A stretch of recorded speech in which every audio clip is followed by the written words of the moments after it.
Hi everyone, it's Steve Ludlow here from Harlow Group again. I hope you're well. Today I wanted to follow on from a recent video where we spoke about the 3 things you should be focusing on when recruiting technology salespeople. So we're talking about people that are selling an enterprise solution to corporates or government that are required to achieve a budget. Now the third of the 3 areas that we spoke about was evidence. Focusing on gaining evidence that the person that you're hiring is actually achieving their quota or has been achieving their quota over the last number of months and years. So why is this so important?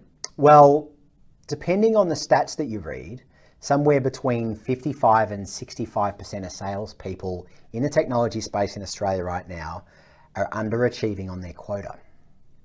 Now you might be recruiting because you've just let one of those sorts of people go.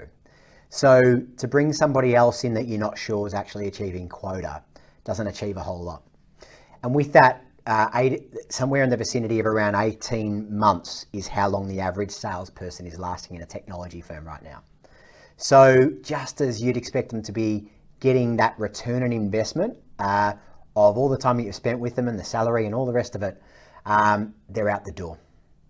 So with this in mind, it's a bit of a minefield and it's a risky game. And what I want to talk about is how to better manage that risk.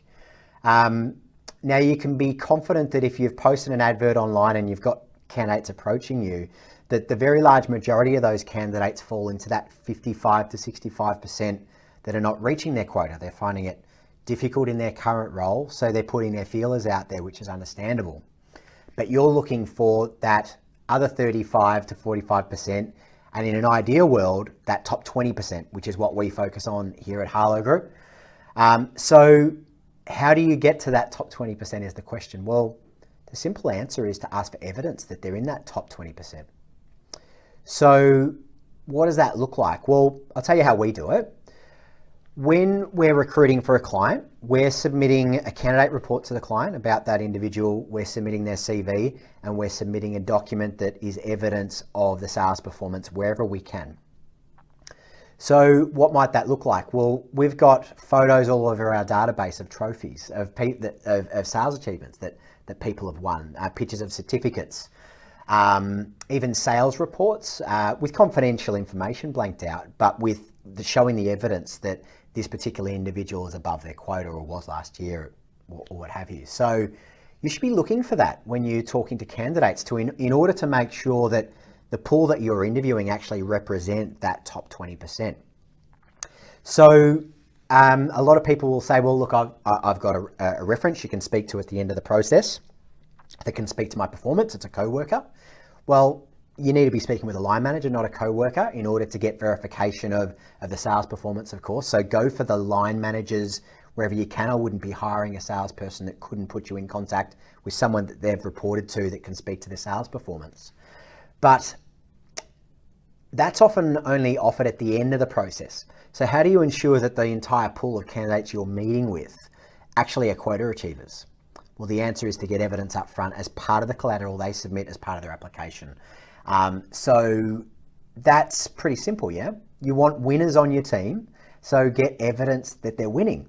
And if you've got a vision of building a team that in 18 months to 2 years' time are smashing it out of the park, well, you need to make sure you have the right people on the park in the first place. We can spend a lot of money on training, a lot of money on induction, onboarding, sales enablement programs, inbound marketing campaigns, etc. But if you've got the wrong salespeople, it all goes to waste.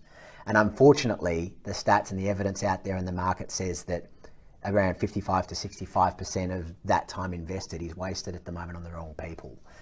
So get the evidence, hire a team of winners, and then work on the other stuff.